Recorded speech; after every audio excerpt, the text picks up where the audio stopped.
이제 우리 하나님의 말씀 함께 보도록 하겠습니다. 오늘 우리에게 주신 하나님의 말씀은 사도행전 9장 32절부터 43절까지의 말씀을 우리 함께 찾으셔서 저와 여러분들이 한 절씩 교독하시고 43절의 말씀은 합독하여 읽겠습니다.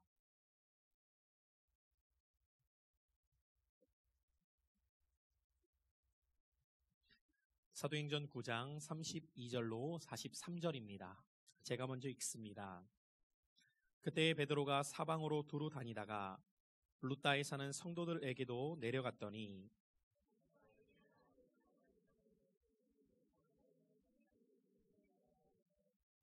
베드로가 이르되 애니야야 예수 그리스도께서 너를 낫게 하시니 일어나 내 자리를 정돈하라 한데 곧 일어나니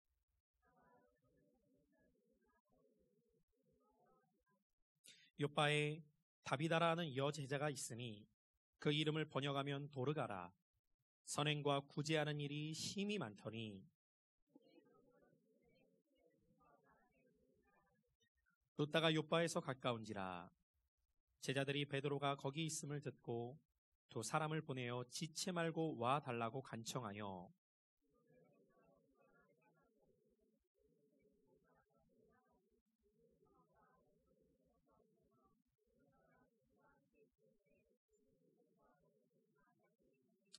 베드로가 사람을 다 내보내고 무릎을 꿇고 기도하고 돌이켜 시체를 향하여 이르되 다비다야 일어나라 하니 그가 눈을 떠 베드로를 보고 일어나 앉는지라.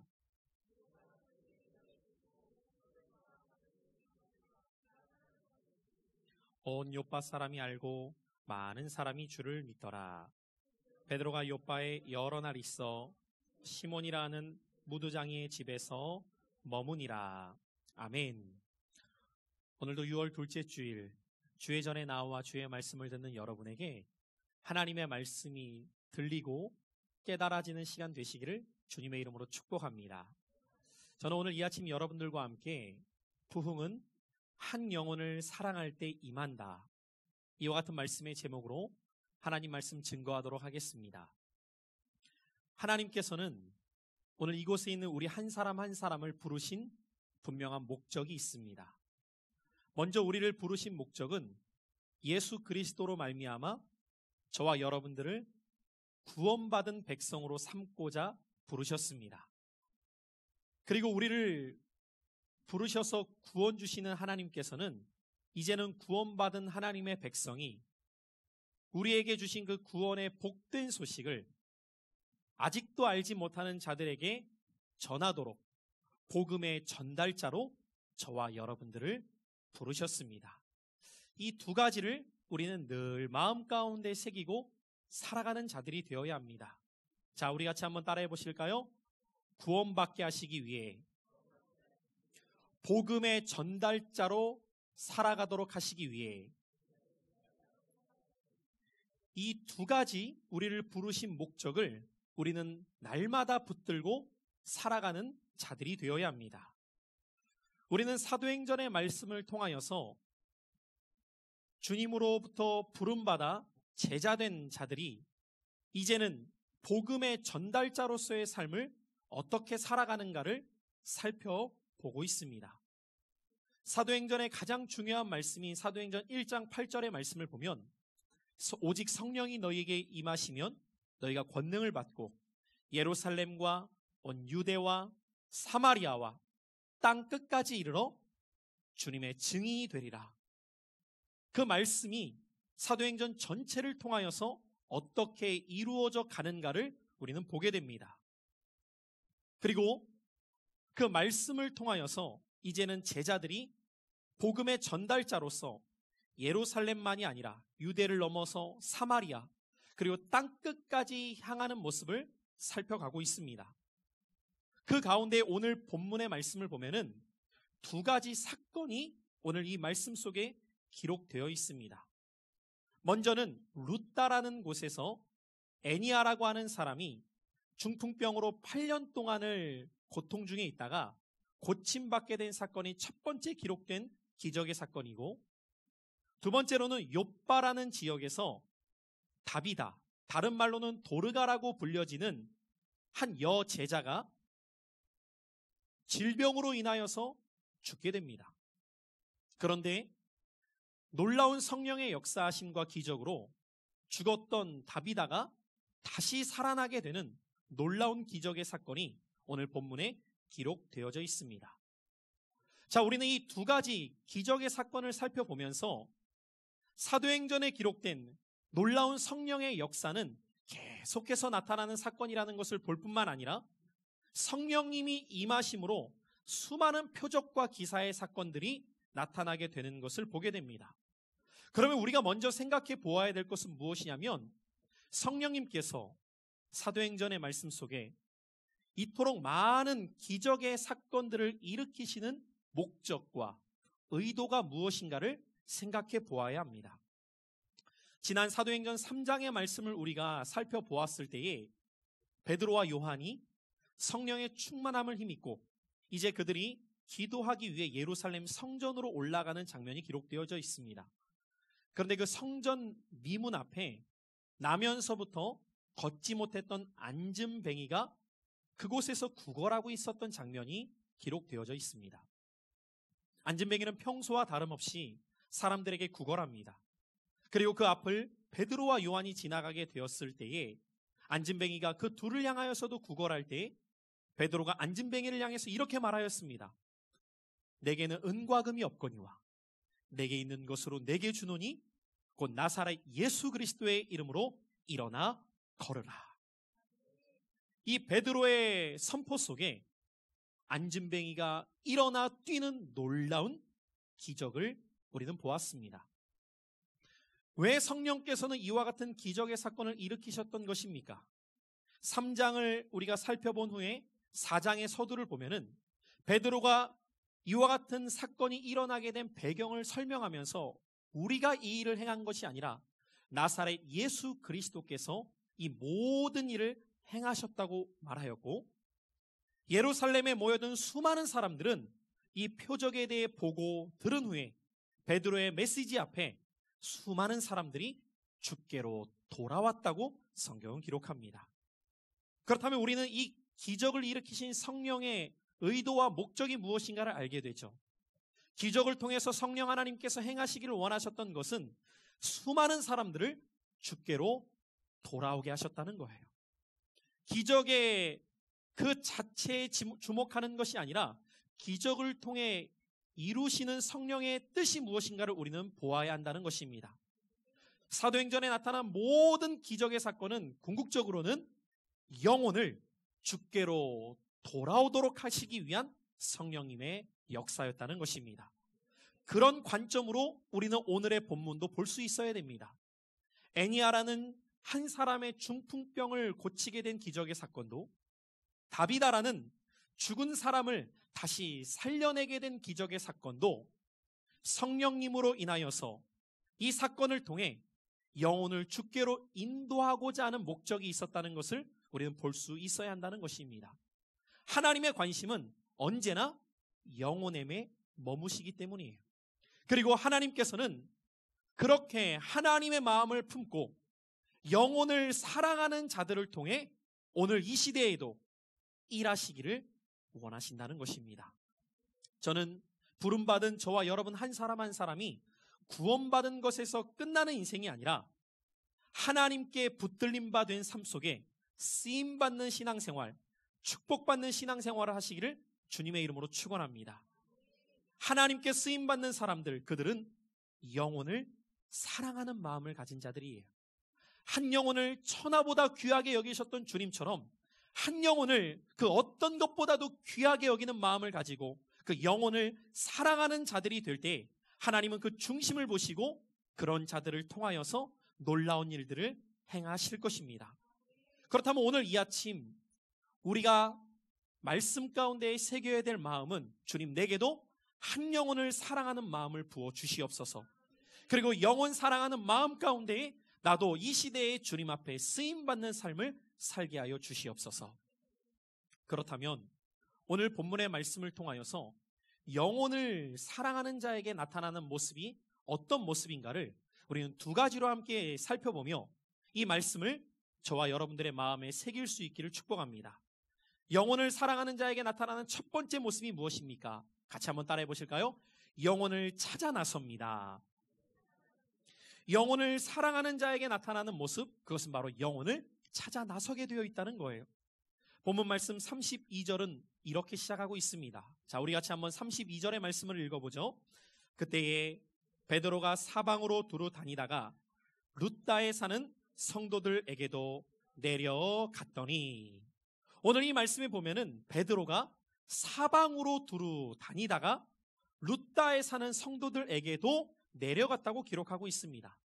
여기에서 사방으로 두루 다녔다는 것은 각각의 온 땅을 두루 다녔다는 의미인데, 우리가 이 말씀을 이해하기 위해서는 사도행전 8장의 말씀을 먼저 생각해 보아야 됩니다.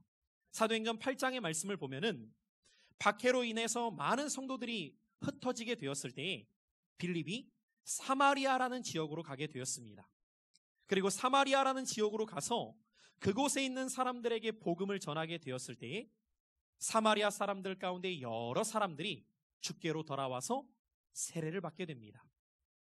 이 소식이 예루살렘까지 퍼지게 되어요. 그리고 예루살렘 교회는 이 기쁜 소식을 듣고 2명의 사도를 사마리아로 보내게 되는데, 그 2명의 사도가 베드로와 요한입니다. 베드로와 요한이 사마리아에 가보니까 정말 여러 사람들이 빌립으로 인하여서 주께로 돌아와 있습니다. 그리고 베드로가 그들에게 예수를 믿었을 때에 성령을 받은가를 보았더니 아직 성령을 받지 못한 것을 보고 그들에게 안수하며 기도하였을 때에 그들에게 성령이 임하는 사건이 나타나게 되어요. 이렇게 사마리아에 있는 사람들도 이제 예수님을 믿고 성령을 받게 되었고, 베드로와 요한은 함께 기뻐하며 예루살렘에 돌아오기 전에 사마리아 여러 곳을 다니면서 복음을 전하였습니다. 그것이 8장 25절에 기록되어져 있어요. 자, 우리 한번 이 말씀 같이 읽어보죠. 시작. 두 사도가 주의 말씀을 증언하여 말한 후 예루살렘으로 돌아갈새 사마리아인의 여러 마을에서 복음을 전하니라. 자, 그러면 여러분들, 이렇게 여러 사마리아 지역에서 복음을 전한 다음에 예루살렘으로 돌아왔던 베드로가 오늘 9장 32절에 보니까 다시 여러 곳을 두루 다니면서 방문하였다고 말합니다. 그 여러 곳이 어디였을까요? 자신이 복음을 전하였던 사마리아 여러 곳을 다니면서 그들을 만나 성도들을 격려하고 그들의 신앙을 다시 굳건하게 했던 것이죠. 오늘날로 말하자면 신방한 겁니다. 그리고 그렇게 여러 곳을 다니고 예루살렘으로 다시 돌아오려고 할 때에 자신이 들르지 않았던 룻다라는 지역에도 주를 믿고 주께로 돌아온 성도들이 있었다는 소식을 전해 듣게 된 거죠. 그래서 베드로 사도는 예루살렘으로 돌아오는 길에 의도적으로 이 룻다라는 지역으로 가게 됩니다. 이 룻다라는 지역은 샤롬 평야에 있었던 동네였는데 사마리아와 예루살렘 경계에 있었던 동네였습니다. 그는 이 룻다라는 지역으로 발길을 돌려 그곳으로 향하게 됩니다. 베드로가 오늘 말씀해 보면 룻다라는 지역으로 내려갈 때 베드로에게 그 마음을 주셨던 분이 누구이셨을까요? 성령님께서 그의 마음 가운데에 룻다라는 곳으로 가도록 마음을 부어주신 것이죠. 그리고 베드로는 그 성령의 인도하심 가운데에 룻다라는 곳으로 향하게 됩니다. 성령님이 그를 룻다라는 곳으로 인도하셨던 것은 그곳에서 베드로가 만나야 될 한 영혼이 있었기 때문입니다. 사도행전의 역사를 보면 언제나 성령님의 인도하심 가운데 가는 곳에는 성령님이 예비해 놓은 영혼이 있다는 것을 보게 됩니다. 영혼을 사랑하는 마음이 있는 자에게 성령님께서는 영혼을 찾아 나서는 마음을 부어주신다는 것을 우리는 베드로의 모습을 통하여서 발견하게 되는 것이죠. 이것은 예수님의 사역이시기도 하였습니다. 이 땅 가운데 오셔서 공생의 3년 반의 사역을 하셨던 예수님의 사역을 보면은 예수님은 언제나 영혼을 기다리셨던 것이 아니라 영혼을 찾아 나셨던 것을 보게 됩니다. 짧은 3년 반의 공생에 있었지만 예수님의 사역을 보면 예루살렘에서, 유대에서, 또한 사마리아와 갈릴리까지 끊임없이 그 여러 지역을 오가시며 많은 영혼들을 만나셨던 것을 볼 수 있어요. 예수님이 이 땅에 오신 목적은 잃어버린 자를 찾아 구원하시기 위함이셨기 때문이에요. 그분은 영혼을 기다리고 계시지 않았어요. 그분은 언제나 먼저 영혼들을 찾아 나서셨던 분이셨습니다. 그리고 오늘 베드로도 기다리고 있었던 것이 아니라 성령의 인도함 가운데에 영혼을 향해 발걸음을 향하고 있었다는 것. 성령님은 우리의 발걸음을 영혼들에게 향하도록 인도하시는 분이에요. 그리고 베드로가 이 룻다로 발걸음을 옮기게 되었을 때 그곳에서 한 영혼을 만나게 되는 것이죠. 오늘 본문의 말씀 33절이에요. 같이 한번 읽어봅니다. 시작. 거기서 애니아라는 사람을 만남에 그는 중풍병으로 침상 위에 누운 지 8해라. 오늘 여기서 우리가 주목해야 될 단어는 만남에라는 단어입니다. 여러분, 우리말 성경에는 그냥 만났다라고만 기록되어 있기 때문에 길을 가다가 만났다고 생각할 수 있습니다. 그러나 오늘 이 만남에라는 것을 원어적 의미로 보면은 찾다, 발견하다 하는 뜻을 담고 있습니다. 무슨 말이에요, 여러분들? 길을 가다가 룻다라는 지역을 향하다가 우연히 애니아를 만난 것이 아니라 룻다라는 지역에 가서 애니아라는 영혼을 찾았다는 거예요. 애니아라는 영혼을 발견하게 되었다는 것입니다. 여러분, 한 영혼을 찾아 나서게 될 때 성령님께서는 그 영혼을 찾게 하시는 분이십니다. 그 영혼을 만나게 하시는 분이라는 것입니다. 영혼을 향한 사랑의 마음을 가지고 한 영혼을 찾아 나설 때 우리는 성령의 인도하심 가운데 예비된 영혼을 찾고 발견할 수 있게 된다는 것입니다. 이것이 중요해요. 만약에 베드로가 사마리아에 있는 여러 지역을 다니다가 그냥 예루살렘으로 돌아왔다면, 룻다라는 지역을 가지 않았다면 그는 결코 애니아라는 사람을 만날 수 없었을 것입니다. 그러나 그가 발걸음을 룻다로 향하여 가게 되었을 때에 그곳에서 애니아라는 영혼을 찾게 되었고 발견하게 되었던 거예요. 저는 오늘 이 말씀을 준비하면서 작년 8월 하나님께서 주셨던 그 감동의 마음을 품고 새로운 지역에서 새로운 교회를 시작하도록 소망과 비전을 주셨던 그때를 떠올려 보았습니다. 성령의 인도하심 가운데 순종하는 마음으로 발걸음을 향하였고 그렇게 이 운정신도시에 오게 되었어요. 이곳에 교회를 세운 목적은 단 한 가지였습니다. 주님이 주신 마음을 품고 영혼을 구원하는 것이었어요. 그래서 우리 교회는 시작부터 이 한 가지 분명한 목표를 가지고 그 분명한 목적을 갖고 시작되었고 달려오고 있는 것입니다. 영혼을 구원하는 일, 그것은 기다려서 되는 일이 아니기 때문이에요. 영혼을 구원하기 위해서는 영혼을 찾아 나서야 됩니다. 그런데 영혼을 찾아 나서기 위해서는 내 안에 한 영혼을 향한 사랑의 마음이 없이는 결코 지속될 수 없다는 것 또한 분명한 사실이에요. 여러분 안에는 영혼을 향한 사랑의 마음이 있으십니까? 오늘 하나님께서 우리에게 원하시는 마음은 한 영혼을 향한 사랑의 마음이에요. 그리고 정말 영혼을 사랑하는 마음이 있는 자는 다른 그 어떤 것보다도 우선적으로 행하는 것이 있다면 영혼을 찾아 나서는 일이에요. 그렇게 이곳에 와서 영혼 구원을 목표로 삼고 한 영혼을 사랑하는 마음을 갖고 영혼을 찾아 나서게 되었을 때 하나님께서는 그 중심을 보시고 많은 영혼들을 만나게 하고 계십니다. 만약에 영혼을 찾아 나서지 않았다면 결코 만날 수 없었던 분들을 영혼을 찾아 나서게 되었을 때 만나게 하셨고 그 영혼들을 주께로 인도하시는 성령의 역사를 보고 있습니다. 사랑하는 성도 여러분들, 오늘 주님이 품으신 그 영혼 사랑의 마음 여러분들에게도 부어지는 마음 될 수 있기를 축복합니다. 그리고 영혼 사랑의 마음이 있는 자는 영혼을 찾아 나서게 되고 영혼을 찾아 나서는 사람은 반드시 찾고 발견하게 될 것입니다. 예수님께서는 마태복음 7장 7절로 8절을 통해 이렇게 말씀하고 계십니다. 함께 읽어보죠.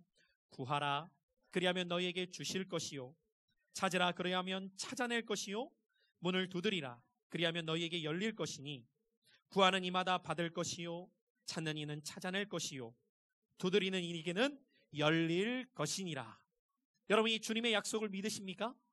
그러면 우리가 행해야 될 것은 무엇입니까? 구해야 돼요. 찾아야 돼요. 두드려야 돼요.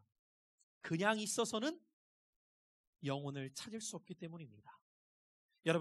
여러분들이 영혼 사랑하는 마음을 갖고 영혼을 찾아 나설 때 반드시 성령님께서는 영혼을 찾게 하실 것입니다. 발견하게 하실 것입니다. 그리고 거기에서 끝나는 것이 아니라 열매 맺게 하실 것입니다. 저는 오늘 영혼을 찾아 나서는 발걸음, 이곳에 있는 여러분 모두의 발걸음이 되시기를 주님의 이름으로 축복합니다. 또 한 가지, 우리는 영혼 사랑하는 자에게 나타나는 모습을 오늘 말씀을 통해 발견하게 됩니다. 영혼을 사랑하는 자에게 나타나는 두 번째 모습, 같이 한번 따라해 보실까요? 영혼을 위해 간절히 기도합니다. 자, 오늘 말씀에 보면은 베드로가 루다라는 곳에 가게 되었을 때 8년 동안 중풍병으로 고통당하는 애니아를 만나게 되었고, 그는 애니아를 향해 내 자리를 고쳐 일어서라고 말합니다. 그리고 성령님께서는 애니아의 병을 고쳐주세요. 이제 루다에 머물고 있었던 베드로, 그에게 두 사람이 욥바에서부터 찾아옵니다. 이 두 사람이 베드로를 찾아오게 되었을 때 그들의 얼굴에는 수심이 가득하였어요. 그들이 베드로를 찾아왔던 이유가 무엇인가에 대해 오늘 본문의 말씀을 보면은, 당시 욥바는 이 루다라는 지역에서부터 18km 정도 떨어진 해안 도시입니다. 항구 도시였어요. 그런데 이 욥바라는 지역에는 아주 신실한 여성도 한 사람이 있었는데 그의 이름이 다비다, 번역하면 도르가라는 여인이었습니다. 그의 선행과 구제가 얼마나 아름다웠던지 욥바에 사는 수많은 성도들이 그의 도움을 받았습니다. 당시 가난하고 어려웠던 많은 이웃들에게 이 다비다라는 사람은 손수 뜨개질을 하여서 겉옷과 속옷을 지어서 그들에게 나누어 주었고, 필요를 따라 그들을 때마다 도왔던 아주 신실한 그리스도인이었어요. 마치 지난주에 우리가 살펴보았던 바나바라는 사람이 남성 성도로서 성도들을 도운 자라였다면, 오늘 이 다비다라는 사람은 여성 성도로서 성도들을 도왔던 아주 아름다운 손길입니다. 그런 다비다라는 사람이 그만 병에 걸리게 되었고 그 병으로 인하여서 죽게 된 겁니다. 자신들을 도와왔던 그 아름다운 선행과 구제의 다비다가 죽은 소식으로 인하여서 그곳에 살던 수많은 사람들이 슬퍼하며 울고 있었습니다. 그때 베드로 사도가 루다라는 지역에 와 있다는 소식이 욥바까지 들리게 되었고, 그곳에 있었던 사람들이 두 사람을 빨리 보내서 이 베드로 사도를 모셔오도록 한 겁니다. 베드로가 그들의 이야기를 듣고 이제 함께 욥바로 오게 되었어요.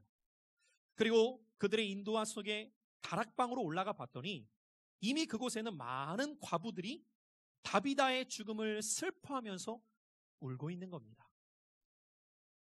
베드로가 그곳에 있었던 많은 사람들을 다 내려가도록 합니다. 이제 자신과 그곳에는 죽어서 누워있는 다비다만 놓여 있습니다.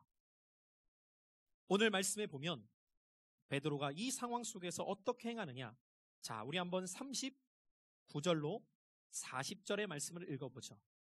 함께 읽습니다. 시작. 베드로가 일어나 그들과 함께 가서 이르매 그들이 데리고 다락방에 올라가니 모든 과부가 베드로 곁에 서서 울며 도르가가 그들과 함께 있을 때에 지은 속옷과 겉옷을 다 보이거늘 베드로가 사람을 다 내보내고 무릎을 꿇고 기도하고 돌이켜 시체를 향하여 이르되 다비다야 일어나라 하니 그가 눈을 떠 베드로를 보고 일어나 앉는지라. 자, 여러분들, 지금 베드로 사도는 죽어있는 다비다를 향하여서 어떻게 행하고 있었다고 성경은 말합니까? 무릎을 꿇고 기도하였다는 거예요.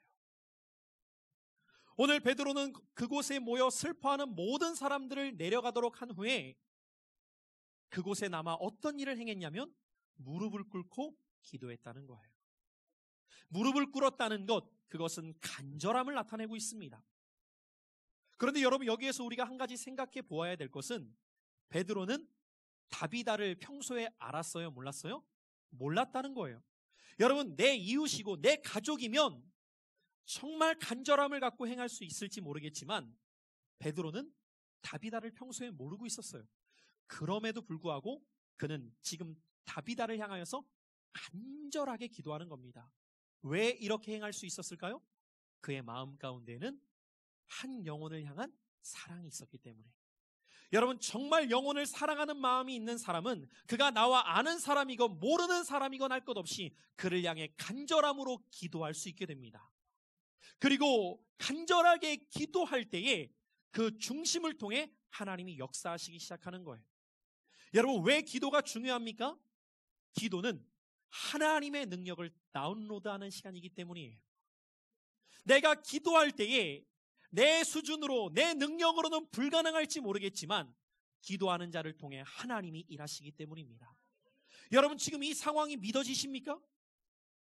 아픈 사람을 고치는 것도 쉽지 않은 일인데 죽은 사람을 살려낸다는 것은 불가능한 일입니다. 예수님께서 요한복음 6장에 보면은 빈들에서 많은 사람들 앞에 말씀을 전하십니다. 그곳에 모여 있었던 사람들이 얼마나 열심히 말씀을 들었던지 해가 이제는 다 지는 저녁 때가 됩니다. 그런데 그들이 예수님을 따라 말씀을 듣기 위해 나왔지만 아무것도 준비하지 않은 상태로 나왔기 때문에 먹을 것이 없었어요. 그때 그곳에 장정만 5천여 명, 아이와 여자까지 한다면 만여 명이 훌쩍 넘어가는 그 수를 무엇으로 먹일 게 있겠습니까? 제자들이 예수님께 말합니다. 빨리 이들 돌려보내야 됩니다. 각자 식사 해결하도록 빨리 보내시죠. 그때 예수님이 뭐라고 말씀하셨냐면 그럴 것 없다. 너희들이 먹을 것을 주어라.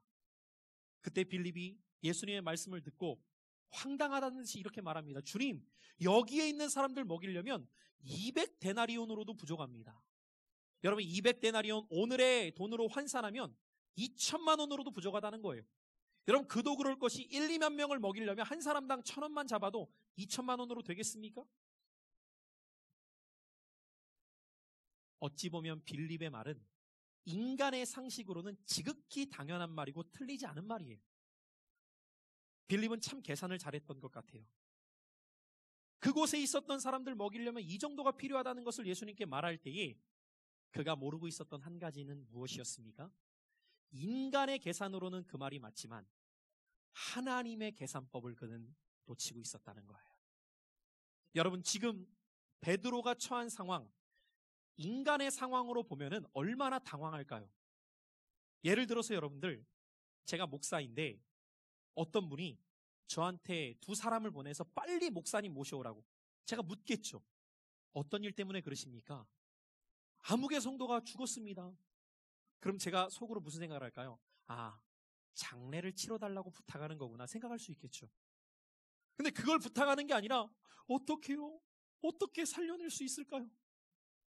제가 속으로 어떤 생각을 할까요? 글쎄요. 저도 지금 베드로가 이 상황인 거예요. 사람의 생각으로는 도저히 불가능한 상황입니다. 그러나 여러분, 말씀을 보십시오. 베드로는 걱정하거나 염려하거나 두려워했다는 말씀이 전혀 기록되어 있지 않아요. 만약에 복음서의 베드로였다면 그도 예수님부터 찾았을 겁니다. 주님, 어떻게 합니까?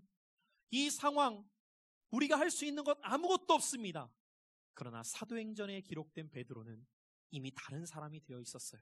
왜요?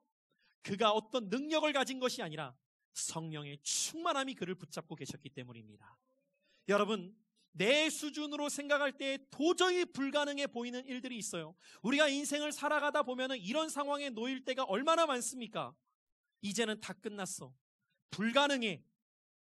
포기할 수밖에 없는 상황이 있어요. 그러나 이때 하나님을 믿는 자와 그렇지 않은 사람, 성령님이 거하는 자와 그렇지 않은 사람의 차이는 하나님의 자녀, 성령님이 함께하는 사람은 불가능한 속에서 기도하기 시작한다는 거예요. 불가능한 속에서 하나님을 찾기 시작합니다. 성령의 능력이 다운로드 되어지는 시간은 기도하는 시간이기 때문이에요. 베드로가 간절히 기도해요. 그때 어떤 일이 일어납니까? 오늘 40절 말씀해 보니까 시체를 향하여 이르되 다비다야 일어나라. 오늘 이 외침 속에 다비다가 눈을 뜨고 베드로를 보고 일어나 앉았다고 말씀합니다. 여러분, 성경에 기록된 이 말씀이 허구라고 생각하십니까? 지어낸 소설이라고 생각하십니까? 오늘 이 말씀은 실제로 일어난 사건이었던 거예요. 오늘 성경에 기록된 사건, 이 말씀을 통해 주님께서 우리에게 알려주시기를 원하는 진리가 무엇일까요? 아, 죽은 자도 일어나는구나. 이것을 가르쳐 주시기 위한 것이 목적이 아니라 성령님께서 행하시는 모든 기적의 핵심은 어디에 있다고요? 영혼들을 주께로 돌아오게 하는 것이 목적이었다고요. 여러분, 다비다의 입장에서 생각해 보십시오. 하나님을 모르는 사람에게 있어서 죽음은 슬픔입니다. 그러나 하나님을 믿는 자에게 있어서 죽음은 더 좋은 본향으로 가는 길이에요. 다비다는 지금 주님 품에 안식을 거할 수 있었어요. 어찌 보면 더 축복된 인생이 그에게 열린 겁니다. 그런데 왜 다시 일으켜 주셨을까요? 오늘 그 이유를 우리는 본문을 통해 발견해야 돼요. 애니야를 고치신 것도 그 고침 자체가 목적이 아니라 그걸 통해 하나님이 이루시기를 원하셨던 뜻. 자, 우리 한번 본문의 말씀 두 곳을 볼 텐데 먼저 35절이에요. 애니야를 고치셨던 하나님의 뜻 같이 읽습니다. 시작. 룻다의 샤론에 사는 사람들이 다 그를 보고 주께로 돌아오니라. 그리고 42절도 한번 봅시다. 시작. 온 요파 사람이 알고 많은 사람이 주를. 여러분, 두 기적의 사건의 공통적인 결과가 무엇입니까? 많은 사람들이 주께로 돌아오게 된 것입니다. 이것이 성령님의 역사하심입니다. 기적 자체의 의미가 있는 것이 아니라 그 기적을 통해서 사람들을 주께로 돌아오게 하셨던 놀라운 역사하심. 저는 오늘 이 말씀 앞에 저와 여러분들이 정말 한 영혼을 사랑하게 된다면 그 영혼을 찾아 나서게 되어요. 정말 한 영혼을 사랑한다면 그 영혼을 놓고 기도하게 됩니다. 그러면 어떤 일이 일어나느냐? 영적으로 병든 사람도 고침받아요. 영적으로 죽어있는 사람도 살아나게 됩니다. 그리고 그 한 영혼으로 끝나는 것이 아니라 그 고침받고 살아나게 된 한 영혼을 통해 그의 주변에 있는 많은 사람들이 그를 통해 주께로 돌아오는 역사가 일어나게 될 줄로 믿습니다. 이 일에 여러분들, 저와 여러분들이 베드로와 같이 쓰임받는 인생이 될 수 있기를 축복합니다. 이제 저희는 다음 주일에 태신자를 작정하는 시간을 갖습니다. 여러분, 이 일을 우리가 왜 하는 것입니까? 이 일을 통해서 영혼들을 주께로 돌아오게 하기 위함입니다. 내 수준으로, 내 생각으로는 불가능해 보여요. 병들어 있는 영혼들, 죽어 있는 영혼들 회복시키고 살려내는 것 불가능해 보일지 모릅니다. 그러나 내가 영혼 사랑하는 마음을 품고 한 영혼에게 찾아가고 한 영혼을 위해 간절히 기도할 때 성령님이 일하시기 시작하는 거예요. 성령 하나님은 어떤 사람을 통해 일하시느냐? 영혼 사랑하는 마음을 품고 영혼에게 찾아가고 그 영혼을 위해 간절히 기도하는 자와 함께 일하시기를 원하시는 거예요. 그래서 여러분들, 하나님의 자녀된 우리들은 성령님께 쓰임받는 자들이 되어야 돼요. 우리 교회는 성령의 역사하심 가운데 부흥의 파도를 경험하고 있습니다. 그런데 여러분들, 이 부흥의 파도를 경험할 때 어떤 사람은 그 부흥의 파도 앞에 쓰임받는 사람도 있겠지만 어떤 사람은 구경만 하는 사람도 있을 거예요. 여러분, 어떤 삶이 되기를 원하십니까? 훗날 우리 교회가 성령의 역사하심 가운데 건강하게 세워지고 부흥됐을 때에 여러분들이 그 부흥의 주역들 될 수 있기를 축복해요.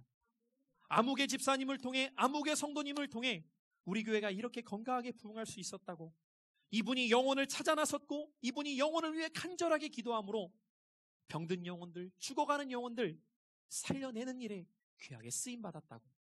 그래서 장차 주 앞에 설 때에도 여러분들이 주님 앞에 쓰임받는 인생으로 칭찬받고 상급 얻을 수 있는 주의 백성들 될 수 있기를 주님의 이름으로 축원합니다. 말씀의 결론입니다. 오늘 이 말씀 앞에 우리가 주 앞에 기도해야 될 것은, 주님, 오늘 이 말씀을 듣고 내 심령에 영혼 사랑하는 마음이 부어지게 하여 주시옵소서.